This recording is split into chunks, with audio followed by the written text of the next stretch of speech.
Salam hörmətli izləyicilər, yeni bir video ilə qarşınızdayıq. Bu videoda sizlərə sosial müavinətlər, sosial yardımlar və təqaüdlərin artımı ilə bağlı son məlumatları çatdıracağıq. Sosial müavinətlər, təqaüdlər artırılır və nə qədər artım olacaq, kimlərin sosial yardımı, təqaüdü artırılacaq, ətraf şəkildə məlumat verəcəyik.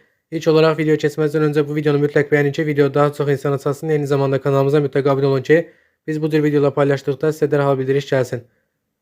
Bəli, hörmətli izləyicilər, bilirsiniz ki, ötən ilin dekabr ayında prezidentin imzaladığı qərarla Nazirlər Kabineti 3 ay müddətində Azərbaycan Respublikası Prezidentinə sosial müavinətlər və təqaüdlərin artımı ilə bağlı təkliflərini çatdırmalıydılar. Və artıq bu müddət başa çatıb, yəni Nazirlər Kabinetinə verilən 3 ay müddət artıq başa çatıb. Və qeyd edim ki, Nazirlər Kabinetinin hazırladığı təkliflər Prezidentə çatdırılıb və Prezidentin yaxın bir neçə gün ərzində sərəncamı gözlənilir və bu sərəncamdan sonra sosial müavinətlər və təqaüdlərin artımı ilə bağlı dəqiq rəqəmlər ortaya çıxacaq və açıqlanacaq rəsmi olaraq. Və gözlənilən artımları biz sizə təqdim edəcəyik. Hansı təqaüdlər və sosial müavinətlər artırılacaq və gözlənilən artım nə qədərdir? Ətraflı şəkildə məlumat verəcəyik. Hörmətli izləyicilər, hansı sosial müavinətlər və təqaüdlər artacaq? Ətraflı şəkildə qeyd edirik sizin üçün. İlk olaraq yaşa görə verilən aylıq sosial müavinət. Bu müavinətin artımı qeyd olunub ki, Azərbaycanda əmək pensiyası almayan vətəndaşlarımıza, yəni rəsmi işləməyən və pensiya kapitalı olmayan vətəndaşlarımıza 220 manat yaşa görə müavinət verilir ki, bu müavinətin artımı Prezidentin sərəncamından sonra 30 manat miqdarında göstərilir və artımdan sonra isə bu rəqəmin 250 manata çatdırılacağı qeyd olunur. Növbəti artım isə əlillik pensiyalarla bağlıdır. Əlillik pensiyaları 1-ci, 2-ci və 3-cü dərəcə üzrə artımlar qeyd olunur. 1-ci dərəcə üzrə 40 manat, 2-ci dərəcə üzrə 30 manat, 3-cü dərəcə üzrə isə 20 manat miqdarında artım qeyd olunur əlillik pensiyalarında. 3-cü dərəcə əlillik pensiyası 150 manat təşkil edir ki, artımdan sonra isə 170 manata çatdırılması qeyd olunur. Təbii ki, Prezidentin sərəncamından sonra bu artımlar təsdiqlənəcək. Ailə başçısını itirməyə görə verilən aylıq sosial müavinət. Azərbaycanda ailə başçısını itirənlərin övladlarına, ailə başçısını itirən ailəyə hər uşağa görə 120 manat miqdarında müavinət verilir ki, bu rəqəm 20 manat miqdarında artırıla bilər və artımdan sonra 140 manata çatdırıla bilər bir nəfər üçün. 3 yaşına dək uşağa qulluğa görə verilən aylıq sosial müavinət. Bu sosial müavinətdə də artım qeyd olunur. Artımın nə qədər olacağı açıqlanmasa da, sərəncamdan sonra artımın nə qədər olacağı dəqiq bilinəcək.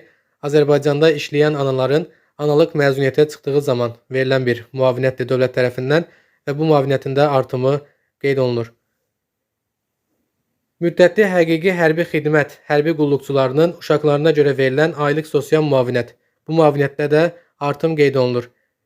Əvvəlki müavinət kimi bu müavinətin də nə qədər artacağı qeyd olunmayıb, ancaq artımdan sonra, yəni sərəncamdan sonra tam dəqiq rəqəm bilinəcək.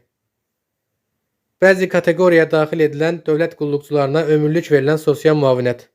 Azərbaycanda dövlət qulluqçularına bəzi kateqoriyadan olan dövlət qulluqçularına ömürlük sosial müavinət verilir ki, bu müavinətdə də artım qeyd olunur. Artımın dəqiq rəqəmi hazırda bəlli olmasa da, sərəncamdan sonra o da bilinəcək. Bəli, hörmətli izləyicilər, ən çox gözlənilən artımlardan birinə nəzər yetirək. Veteranlara verilən prezident təqaüdü. Bilirsiniz ki, Azərbaycanda veteranlara onların kommunal ehtiyaclarının ödənilməsi üçün 80 manat miqdarında təqaüd verilir ki, bu təqaüdün də artımdan sonra 70 manat miqdarında artımı və 150 manata çatdırılması gözlənilir.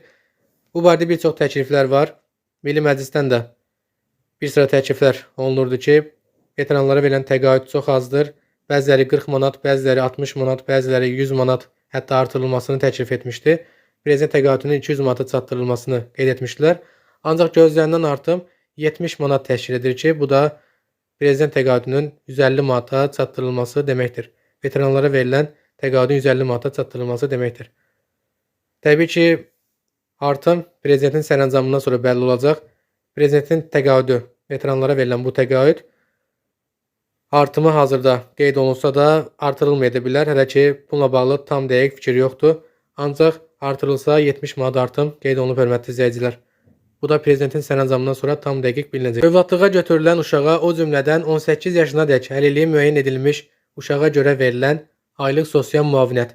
Azərbaycanda övladlığa götürülən, yəni himayədarlığa götürülən uşağa, o cümlədən 18 yaşına çatmamış əlilliyi müəyyən edilmiş uşağa görə verilən aylıq sosial müavinətdə də artım olunacaq hörmətli izləyicilər. Artımın nə qədər olunacağı qeyd olunmayıb, ancaq sərəncamdan sonra dəqiqləşəcək.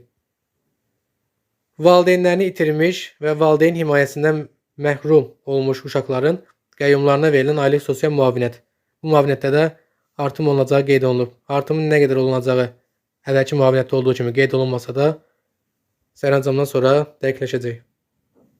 Və sonda tələbələrə verilən aylıq təhsil təqaüdləri, tələbələrə verilən tələbə təqaüdlərində də artım olunacağı qeyd olunur. Təbii ki, prezidentin sərəncamından sonra artımlar daha dəqiq müəyyən olunacaq. Ondan sonra isə ictimaiyyətə daha dəqiq məlumat veriləcək. Biz isə sizlərə sərəncamdan əvvəl gözlənilən artımları təqdim edirik, hörmətli izləyicilər.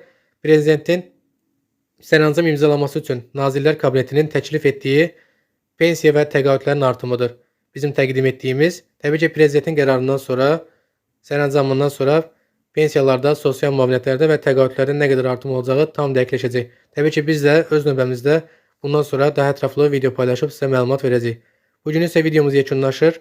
Növbəti videoda görüşmək ümidi ilə videonu bəyənməyi və kanala abunə olmağı unutmayın. Hələlik.